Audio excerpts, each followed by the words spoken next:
آمين. الرحمن الرحيم مالك يوم الدين إياك نعبد وإياك نستعين اهدنا الصراط المستقيم صراط الذين أنعمت عليهم غير المغضوب عليهم ولا الضالين آمين. إن شاء الله kita baca qasidah. مولاي صل وسلم دائما أبدا على حبيبك خير الخلق كلهم. مولاي صل وسلم دائما أبدا على حبيبك خير الخلق كلهم. أمن تذاكر جيران بذي سلم مزجت دمعا جرى من مقلة بدمي.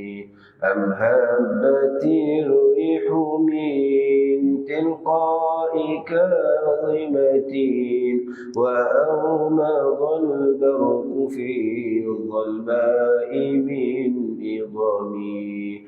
مولاي صل وسلم دائما أبدا على حبيبك خير الخلق كلهم. فما لعينيك إن قلت كفوفها متى وما لقلبك إن قلت استفق يهمي. أيحسب صدر أن الحب منكتم ما بين منسجم منه ومضطرم.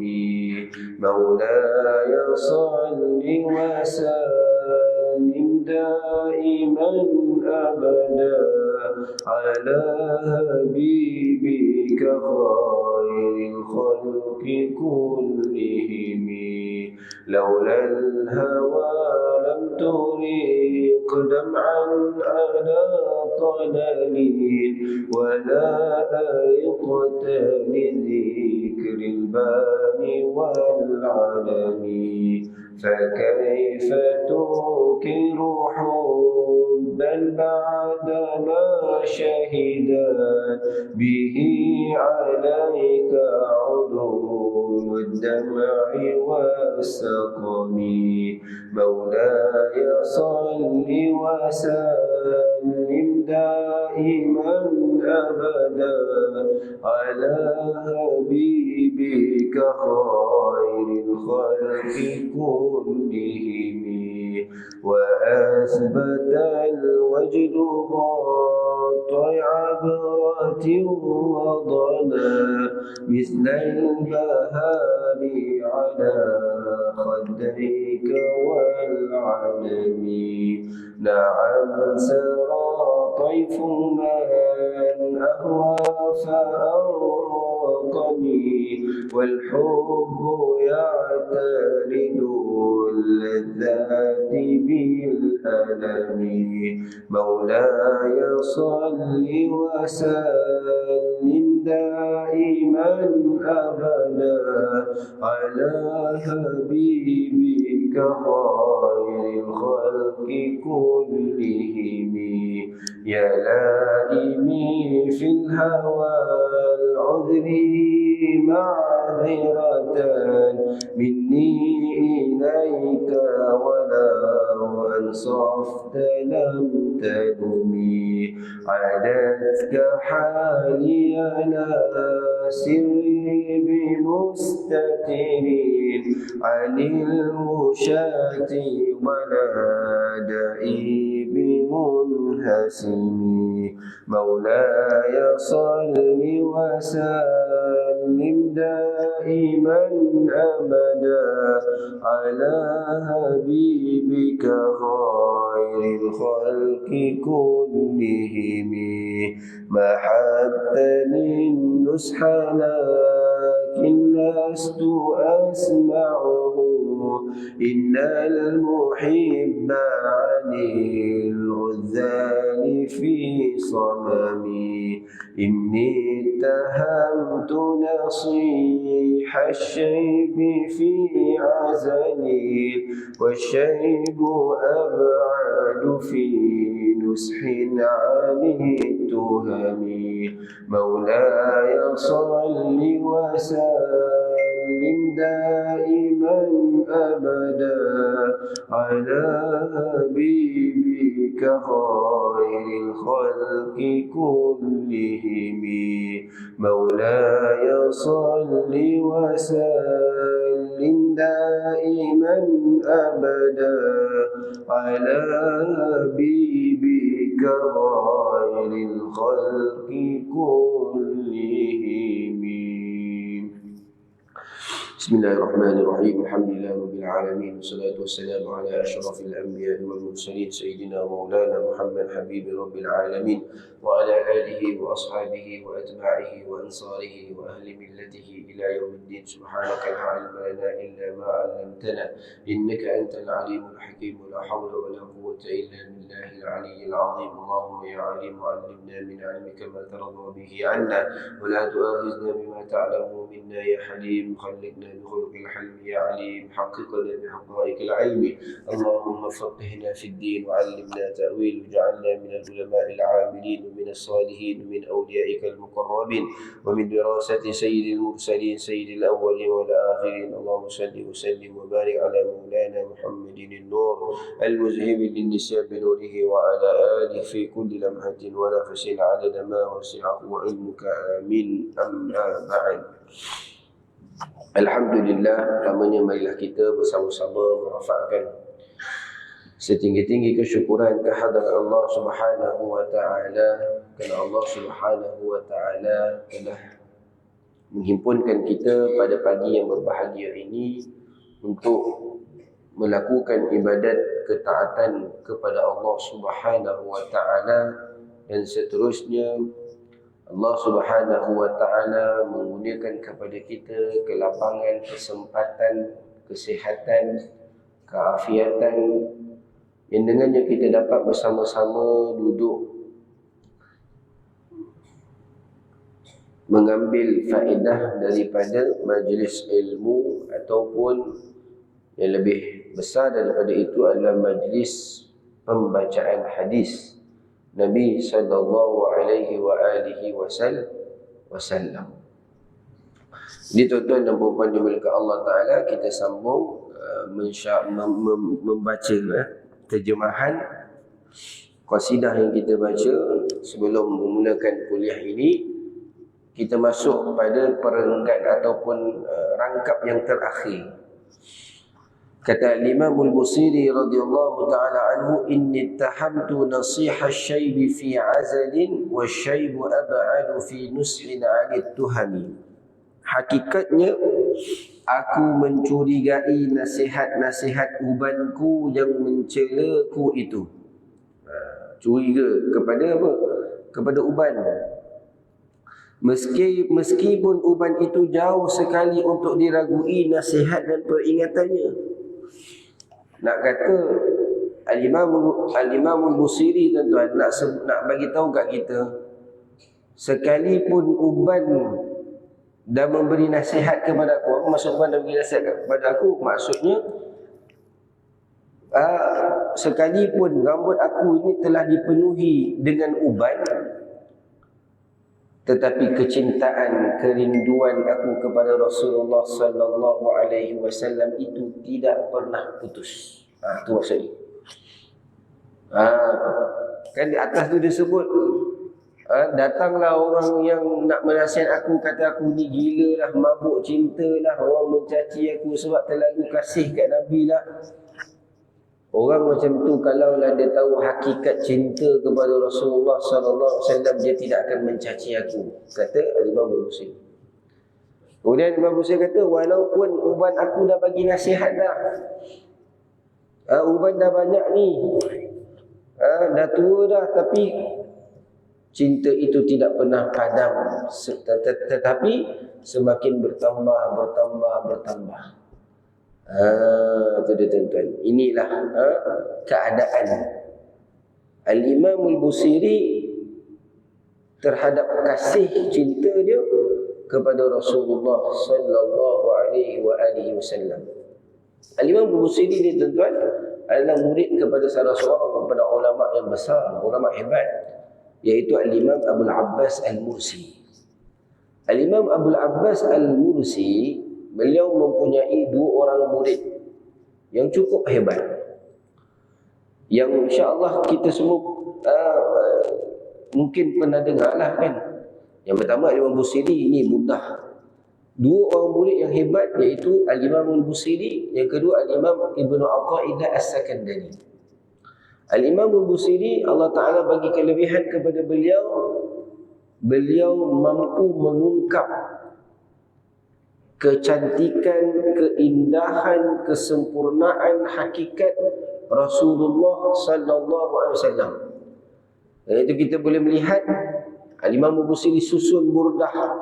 Contohnya Al-Imam Al-Busiri susun qasidah-qasidah yang kesemuanya memuji Rasulullah sallallahu alaihi wasallam.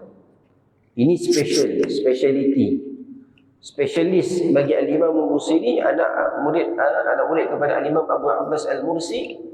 Spesialis dia yang pertama ni bab Rasulullah, nombor 1. Yang kedua Al-Imam Ibnu Athaillah As-Sakandari, spesialis dia dalam merungkai hakikat ketuhanan. Kerana itu adanya kitab, apa dia? Kitab Hikam Ibni Athaillah As-Sakandari kan? Ibni Athaillah Hikam.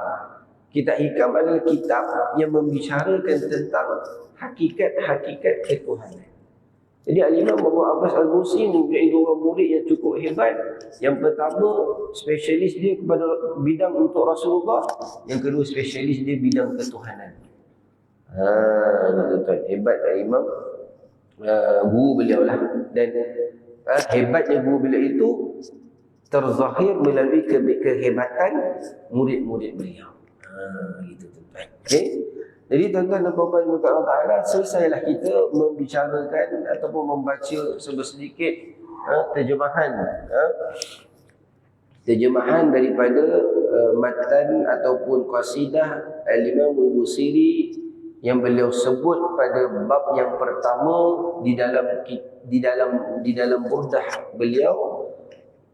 Burdah ni ada 10 fasal. Yang kita baca ni fasal yang pertama. Jadi selesai kita baca terjemahan dia, yang mana Al-Imam Al-Busiri menyusun burdah ni tuan-tuan sangat cantik, sangat indah. Sebab tu kalau ada kesempatan tuan-tuan, kita kena baca tuan-tuan. Kena study burdah ni. Kan, baca satu-satu, memahaminya. Sebab apa? Sebab dia menceritakan tentang kenabian. Dia menceritakan tentang sirah Rasulullah, tetapi dalam bentuk qasidah, dalam bentuk syair. Tu tuan-tuan, tu cantik ni, tu indah dia tu. Menyusun sirah Nabi dalam bentuk syair, kan? Dalam bentuk syair tuan-tuan. Jadi tuan-tuan, cantiknya susunan burdah ini tuan-tuan. Burdah ni yang disusun oleh Al-Imam Al-Busiri tuan-tuan, cantik dia. Diawali dengan bab berkaitan dengan kecintaan, kerinduan kepada Rasulullah sallallahu alaihi wasallam. Untuk apa? Untuk menarik hati kita. Pertama, nak tarik hati kita dulu. Nak tarik hati pembaca. Orang yang baca tu bila dia baca, bila dia tengok, dia faham, dia rasa cinta kepada Nabi. Bila dia dah rasa cinta tuan-tuan, dia nak baca lagi. Tu maksudnya. Jadi Imam Busiri letak bab tu, sengaja Imam Busiri letak bab kecintaan, kerinduan kepada Nabi, sebab nak tarik hati kita, supaya cinta kat Nabi, supaya kasih kat Nabi, supaya rindu kat Nabi. Kemudian bab yang seterusnya, bab yang kedua, Al-Imam Busiri cerita tentang nafsu. Kan tak ada relate tu, tak ada kaitan. Pertama, cinta pasal kerinduan, kecintaan pada Nabi. Yang kedua, cinta pasal nafsu pula. Imam Busiri kata nafsu ni bahaya sekian. Nafsu ni kalau tak ditarik seumpama, dia akan jadi seumpama bayi yang kalau tak dicabut daripada susu, dia akan terus tak menyusu sampai tingkatan 1. Menyusu pula sudah tak boleh diganti untuk. Imam Busiri sebut cerita tu. Dia cakap nafsu sekian, nafsu ni bawa kita kepada kejahatan, nafsu ni akan melenyapkan kita dan sebagainya, tuan-tuan, membinasakan kita. Jadi tak ada kaitan pun, tuan-tuan. Pada zahirnya kita tengok macam tak ada kaitan, tapi hakikatnya ada kaitan. Kenapa Al-Imam Busiri meletakkan pada bab yang kedua cerita tentang nafsu? Sebab Al-Imam Busiri nak bagi tahu kepada kita, yang menghalang kamu daripada mencintai Rasulullah, yang menghalang air mata kamu daripada mengalir kerana kasih cinta kamu kepada Nabi, yang menghalang hati kamu untuk mengingati Rasulullah adalah nafsu. Nafsu kita. Nafsu tu yang halang kita, tuan-tuan. Nafsu tu yang menghalang kita daripada mencintai Nabi. Nafsu tu yang menghalang kita daripada merindukan Nabi. Nafsu tu yang menghalang air mata kita daripada turun kerana kasih cinta kepada Rasulullah SAW. Jadi Imam Busiri nak bagi peringatan kepada kita. Itu namanya konsep yang disebutkan sebagai tarhib. Imam Busiri nak bagi peringatan kepada kita. Ingat, yang menghalang kamu ni, yang menyebabkan kamu ni susah sangat nak mencintai Allah dan Rasul ni, yang menyebabkan kita ni susah sangat nak mengingati Allah dan Rasul ni, nak berzikir, nak berselawat contohnya ni, nafsu tu. Nafsu tu sebab dia. Jadi ingat. Imam Busiri bagi tahu kejahatan nafsu, keburukan nafsu. Bab yang pertama tentang kerinduan tadi, itu adalah bab yang berbentuk targhib. Targhib maksudnya apa? Galakan, motivasi. Nak menaikkan semangat, nak menaikkan iman kita. Cerita tentang cinta pada Nabi. Jadi tuan-tuan, cantiknya burdah Al-Imam Busiri ni, tuan-tuan, dia diawali dengan dua konsep ataupun dua kaedah yang penting dalam mendidik hati dan jiwa seseorang. Dalam mendidik jiwa seseorang, tuan-tuan, dua kaedah ni, tuan-tuan, kita tak boleh lagi. Kita kena cari guru yang ada dua kaedah ni. Pertama, guru yang memberi motivasi. Yang kedua, guru yang memberi peringatan. Ini dia, tuan-tuan. Kena ada targhib dan tarhib. Kenapa? Kenapa kena ada targhib dan tarhib? Kenapa kena ada galakan dan juga peringatan? Sebab kebanyakan ayat-ayat Al-Quran, pengajaran Allah di dalam Al-Quran, Allah Ta'ala tidak akan memisahkan di antara targhib dan tarhib. Allah Ta'ala dalam mengajar kita di dalam Al-Quran, tuan-tuan, dua konsep ni tak lagi. Paling-paling, tuan-tuan, setiap hari kita diajar di dalam Al-Quran, setiap hari kita diajar dua konsep ini, iaitu ketika kita membaca suratul Fatihah. Surah Al-Fatihah adalah surah yang di dalamnya mengandungi targhib dan tarhib, galakan dan peringatan. Di mana letaknya galakan itu dan di mana letaknya peringatan itu? Pertama, Allah Ta'ala kata Bismillahirrahmanirrahim, Alhamdulillahi Rabbil Alamin. Segala puji semuanya itu bagi Allah, bukan bagi kamu. Sebab itu peringatan daripada Allah. Allah bagi tahu kepada kita bahawa pujian yang dipuji kepada kita itu bukan milik kita, tetapi milik Allah. Ingat, pujian itu milik Allah. Dah Allah kata pujian itu milik Allah, Allah sambung pula Rabbil Alamin. Dialah Tuhan yang memiliki alam-alam ini. Jangan suka-suka, jangan tak tahu malu. Sebab apa? Kita nak rasa bangga, kita nak rasa hebat, dipuji, Sedangkan pujian itu milik Allah dan alam yang kita duduk sekarang ini pun milik Allah, bukan milik kita. Itu peringatan daripada Allah Ta'ala. Itu namanya tarhib. Maknanya Allah bagi peringatan dulu dalam surah Fatihah. Kemudian tuan-tuan, ayat yang ketiga, Allah Ta'ala kata Ar-Rahmanir Rahim. Ini dia tarhib. Allah Ta'ala dah kata seolah-olah apa tuan-tuan? Walaupun pujian itu milik aku, ya memang benar pujian milik aku. Alam ni aku yang punya. Kamu tak boleh sesuka hati nak buat sewenang-wenangnya kat dunia ni. Kamu tak boleh rasa ujub, kamu tak boleh rasa bongkak, kamu tak boleh rasa takabur, kerana milik aku alam ini. Walau bagaimanapun, aku adalah Tuhan yang Maha Pengasih, Rahman, Rahim dan Maha Penyayang. Itu kan galakkan motivasi Allah Ta'ala. Allah nak memecahkan balik hati kita. Allah Ta'ala nak menarik balik hati kita. Kita rasa takut ni, alam ni milik Allah.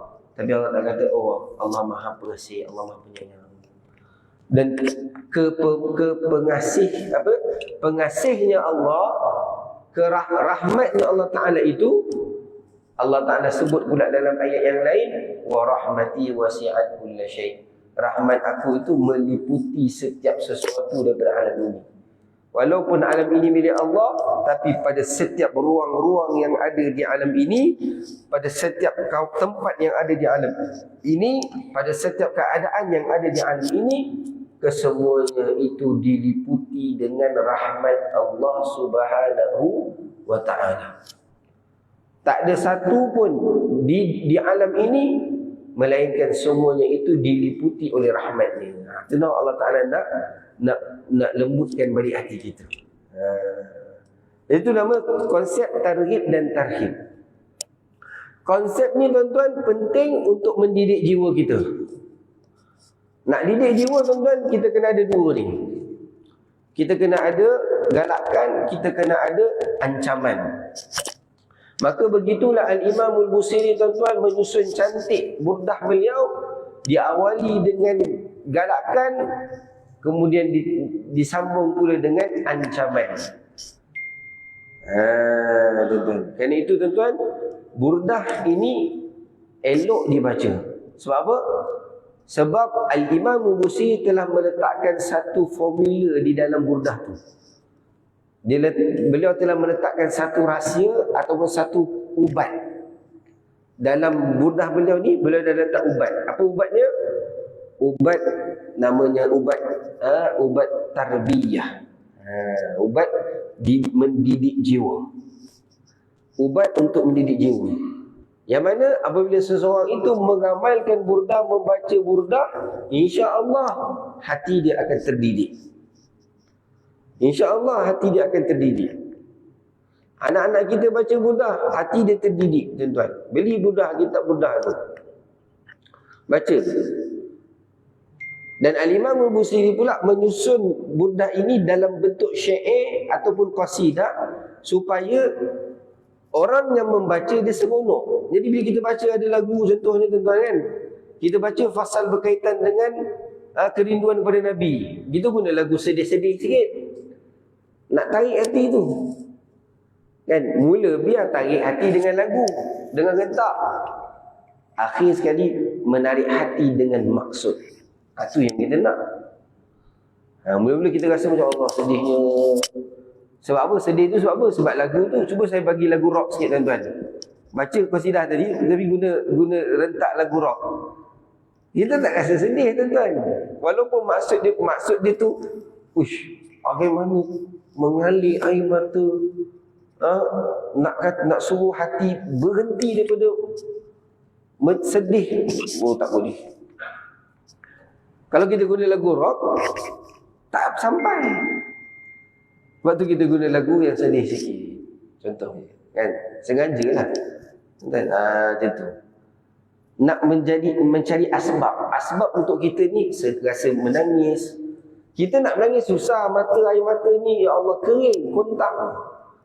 Tak boleh nak mengalir tuan-tuan. Walau macam mana sedih pun, walau tengok anak kucing mati depan mata kita pun tak menangis juga. La ilaha illallah. nak kata kerasnya tuan-tuan hati tersebut, ataupun keringnya air mata kita, maka kena cari asbab. Sebab Nabi suruh kita tuan-tuan, bila kita baca Quran, menangis. Kok tak boleh menangis? Nabi kata apa? Buat-buat menangis, kan? Nabi sebut tu tuan-tuan, buat-buat menangis. Sebab tu ada package. Kalau Qiyamul-Lail ada package menangis, ada package tak menangis tuan-tuan. Tuan-tuan jangan salahkan ustaz yang buat-buat menangis. Kerana Nabi suruh buat-buat menangis. Tak semua kita tuan-tuan, Allah Ta'ala bagi mereka hati yang lunak. Sikit je dah boleh menangis. Tak semua orang dapat benda tu. Jadi untuk orang yang macam kita ni yang susah sangat nak menangis je tuan-tuan, cara dia apa? Cari asbab tuan-tuan. Cari asbab. Cari asbab. Cari sebab-sebab yang boleh menyebabkan kita ni menangis. Sebab apa? Sebab cintakan Nabi, sebab rindukan Nabi, sebab baca Al-Quran. Cari asbab. Tak salah tuan-tuan, itu betul. Itu betul. Itu adalah nama dia, itu adalah latihan tuan-tuan. Latihan nak melunakkan hati. Jadi orang yang baca burdah tuan-tuan, insya-Allah hati dia akan terdidik. Sebab Imam Busiri dah letak formula dalam tu. InsyaAllah dah ada formula yang cantik lah. Kalau kita amalkan, insyaAllah hati kita didik. Anak-anak kita baca, amalkan. Itu tuan-tuan di sekolah saya, setiap hari Jumaat, sebelum solat Jumaat pukul 11.30, para pelajar akan baca burdah ni. Mereka akan baca burdah sampai pukul 12.30. Waktu 12.30 ada kuliah mensyarahkan burdah tu pula. Nak bagi dia faham pula. Dah baca, kalau tak faham tak guna. Bagi faham pula. Itu dia. Sebab apa? Sebab Al-Imam Busiri dah letak formula tarbiyah di dalam burdah itu. Jadi amalkan. Alhamdulillah Allah Ta'ala bagi kita nikmat beramal dengannya, walaupun sebahagian daripadanya sahaja. Baik tuan-tuan, kita masuklah. Hadisnya dah jauh ke laut ya. Jadi untuk yang akan datang, tak adalah kita baca lagi terjemahan tu. Kita baca qasidah tu, kemudian kita terus baca hadis ni. Hadis ni pun dah nak habis insya-Allah. Muka surat 88, hadis ke-53. Wa bihi qala haddatsana Muhammad bin Yahya ibn Abi Umar wa Sa'id qala haddatsana Sufyan an Ammar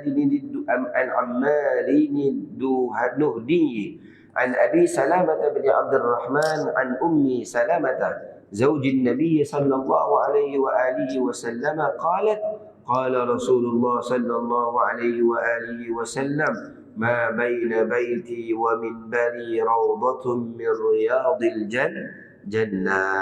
زاد بن أبي عمر في حديثه وقوائم منبري رواتب في الجنة. Okay. Baik. Telah menceritakan kepada kami Muhammad ibn Yahya ibn Abi Umar dan Sa'id. Kedua-duanya berkata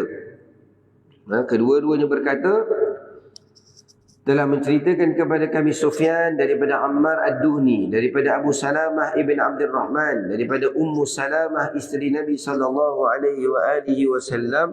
Beliau berkata, Rasulullah sallallahu alaihi wa alihi wasallam bersabda, ma baina baiti wa minbari rawdatun min riyadil jannah.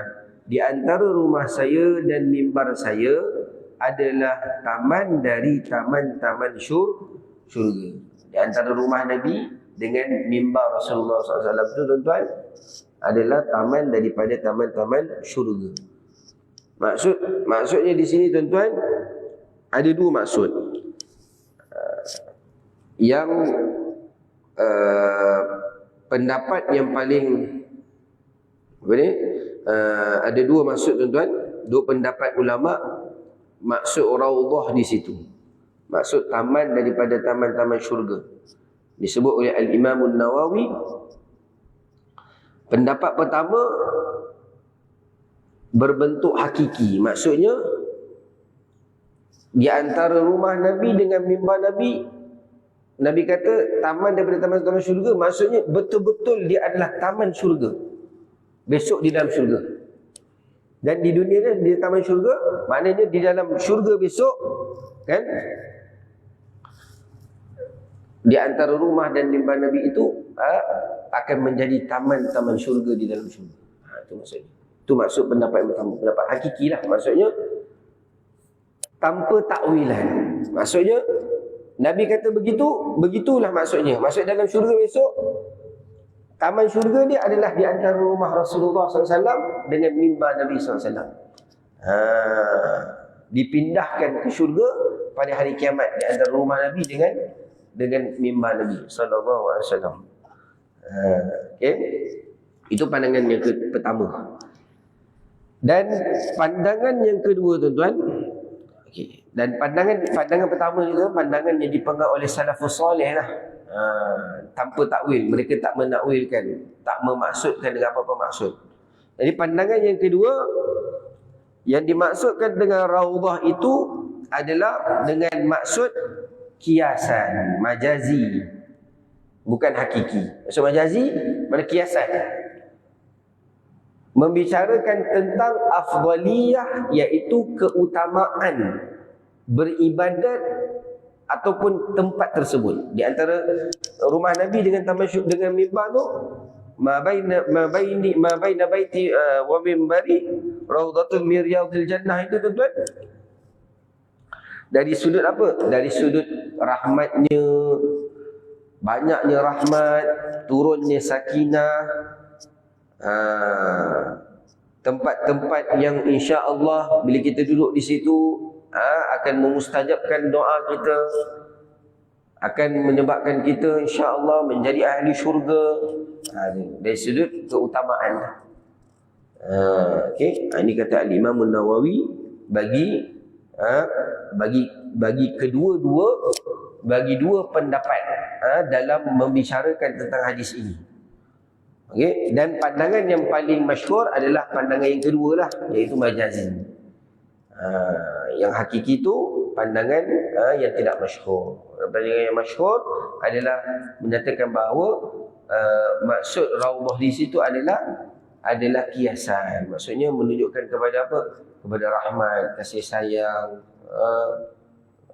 keberkatan, tempat afdal, tempat yang mulia, tuan-tuan, dan sebagainya. Okey. Itu pandangan Al-Imam An-Nawawi radhiyallahu ta'ala anhu. Jadi kenapa dinamakan sebagai raudhah? Kata Imam Ibn Hajar Al-Asqalani, kenapa dinamakan sebagai raudhah? Kerana amalan di situ lebih utama. Maksudnya nak menunjukkan bahawa raudhah, bila kata raudhah maksudnya taman daripada taman-taman syurga. Raudhatun min riyadil jannah, taman daripada taman-taman syurga. Taman syurga lah, tuan-tuan. Kita tak pernah masuk syurga, memanglah kita tak tahu. Syurga itu kan disifatkan sebagai ma la ainun ra'at wa la uzunun sami'at wa la khatara ala qalbi bashar. Sesuatu yang mata tak pernah tengok. Dalam syurga tu, apa yang ada dalam syurga tu, benda yang mata kita tak pernah tengok. Ma la ainun ra'at wa la uzunun sami'at, telinga tak pernah dengar. Wala khatara ala qalbi bashar, dan tidak pernah terlintas ada kurniaan seumpama itu di dalam hati-hati hamba-hamba Allah ni. Itu sifat syurga, tuan-tuan. Betapa hebatnya syurga Allah, tak bagaimana tak tahu. Macam mana kita cuba lintaskan, tuan-tuan. Lintasan itu, apa yang ada dalam syurga itu tak pernah pun kita terlintas ketika di dunia. Tak pernah pun kita terdengar ketika di dunia. Tak pernah pun kita lihat ketika di dunia. Sebab tu ada orang tanya, ada tak rokok dalam syurga? Mungkinlah ada, tuan-tuan. Tapi api tak ada. Api tak ada dalam syurga. Kena pergi neraka dulu, ambil api. Masuk neraka, ambil api, nak isap rokok sangat kan. Itu dia. Jadi itu sifat syurga, tuan-tuan. Jadi kenapa disifatkan di antara mimbar Nabi dengan rumah Nabi tu sebagai raudhah? Nak kata taman syurga itu indah. Orang yang berada di taman syurga, Orang yang mendapat sakinah, mendapat mawaddah, mendapat rahmat, mendapat kasih sayang, dipandang oleh Allah, dimustajabkan doanya, maka kerana itulah digunakan lafaz Raudhah menunjukkan bahawa tempat di antara rumah Nabi dengan mimbar itu ada tempat yang afdal, tempat yang utama, tempat yang boleh memustajabkan doa, tempat yang boleh melembut dan menenangkan hati. Tak tenang ke tuan-tuan? Tuan-tuan yang pernah pergi umrah kan, masuk Raudhah, rasa tenang tak? Rasa tenang. Rasa tuan-tuan tenang tu. Baru-baru ni yang saya pergi umrah tu tuan-tuan, kebetulan masa Raudhah tu, saya masuk Raudhah tu pukul 2.40 petang. Dapat solat asar dalam tu. Alhamdulillah. Lamalah. Biasa kalau pergi yang waktu-waktu yang selain solat ni, kejap je memang kena halau dah. Kan memang dah kena halau dah. Tapi kebetulan waktu tu masuk dah lewat, dia bila dah 10 minit sebelum nak azan tu, dia dah takkan kacau dah. So siapa yang dapat duduk dalam tu, istimewa lah dia. Dan kebetulan pada waktu tu juga saya betul-betul dapat duduk di antara rumah Nabi dengan mimbar tu, di antara tu.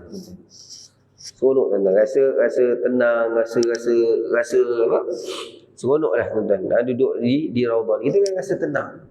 Sebab apa? Sebab tu tempat utama tuan-tuan. Tu tempat yang afdal, tempat yang mulia dan sebagainya tuan-tuan. Okey. Itu maksud Raudhah di sini. Kata sebagai pandangan lah tuan-tuan. Kalau kita nak faham dengan makna hakiki, terserah kepada kita, kerana ada pandangan yang begitu. Nak kata bahawa mimbar, apa yang ada di antara rumah Nabi dengan Raudhah, mimbar tu Raudhah, maksudnya itu adalah taman syurga. Kita nak faham begitu, tak ada masalah. Okay. Cumanya yang masyhur kata Imam Nawawi, ulama memahami dengan maksud majazi. Maksudnya menceritakan tentang keutamaan, kebaikan, mustajab doa di sana. Hati kita jadi lembut, hati kita jadi tenang tuan-tuan, duduk di Raudhah dan sebagainya tuan-tuan. Sebab itu tempat yang Nabi duduk, Nabi bersama sahabat duduk di situ menyampaikan wahyu Allah. Memanglah sekarang ni kalau kita duduk kat situ, kita duduk kat kapet kan, tapi gambarkanlah, kenanglah peristiwa-peristiwa Nabi bersama sahabat di situ kan. Nabi wafat di situ tuan-tuan, diangkat, dicabut roh Nabi di situ. Jadi tidak ada tempat yang lebih utama melainkan tempat di mana Rasulullah berada di situ. Okay. Kan kita dah baca dalam kitab Syama'il sebelum ni kan, dalam bab berkaitan dengan kewafatan Nabi kan. Sahabat tuan-tuan bila Nabi wafat, mereka bermesyuarat. Sayyidina Abu Bakar, Sayyidina Umar, pembesar-pembesar dari kalangan Ansar, Muhajirin, mereka pergi di satu tempat yang bernama Saqifah Bani Sa'idah. Mereka bermesyuarat.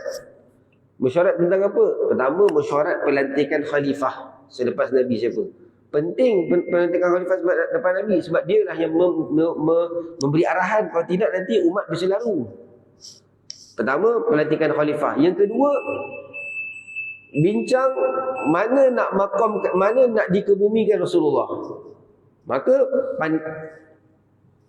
hebatnya Sayyidina Abu Bakar tuan-tuan, dalam ramai-ramai sahabat, Sayyidina Abu Bakar je yang tahu bahawa Nabi SAW pernah menyatakan Allah Ta'ala tidak akan mengambil nyawa atau roh seseorang Nabi melainkan di tempat yang mulia.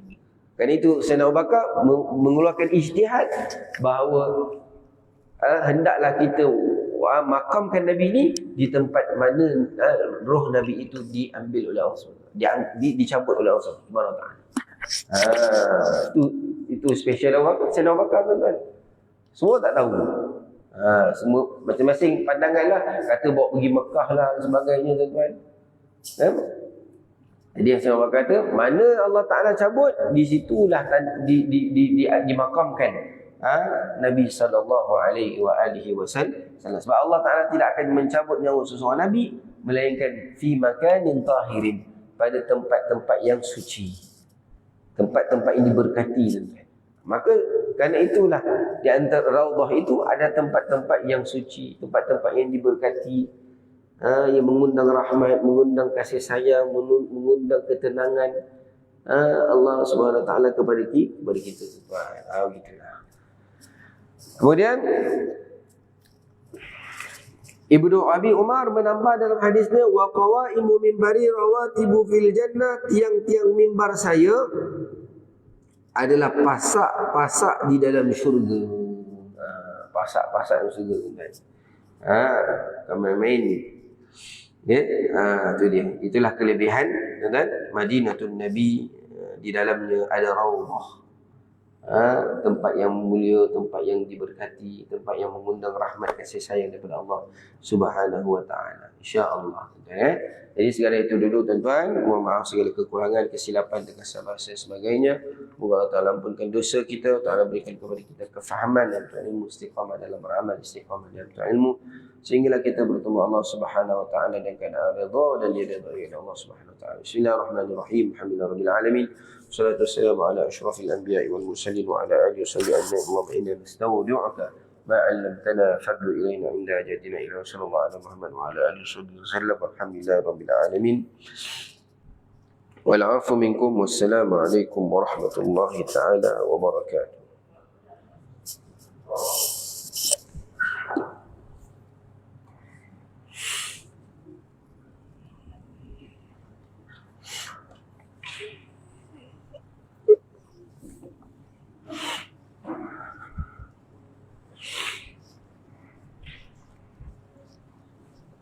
Terima kasih.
Assalamualaikum warahmatullahi wabarakatuh. Inna lillahi wa inna ilaihi raji'un. Duka cita dimaklumkan bahawa salah seorang saudara kita yang tinggal di Pulau Barat, yang bernama Allah yang rahmat, Zaini binti Haji Abdullah, telah kembali ke rahmat dalam usianya 60 tahun, telah kembali ke rahmat Allah dalam hati. Jenazahnya akan dimandikan di Masjid Jami' Ar-Rahmat Al-Qur'an dan akan disolatkan di Masjid Jami' Ar-Rahmat mempelai dan akan dikemumikan di tanah kuburan kampung mempelai jam 10 pagi. Saya ulangi, dimaklumkan bahawa salah seorang saudara kita yang tinggal di Pulau Barat, yaitu Allah yang Hamad Zaini binti Haji Abdullah telah kembali ke rahmatullah malam tadi. Jenazahnya akan dimandikan dan akan disuruh solatkan di menghadapi orang kampung mulai dan akan dikebumikan di tanah purba kampung mulai jam 10 pagi. Dari itu, marilah kita bersama-sama menghadiahkan Al-Fatihah kepada Allah Subhanahu. Al-Fatihah. Alhamdulillah.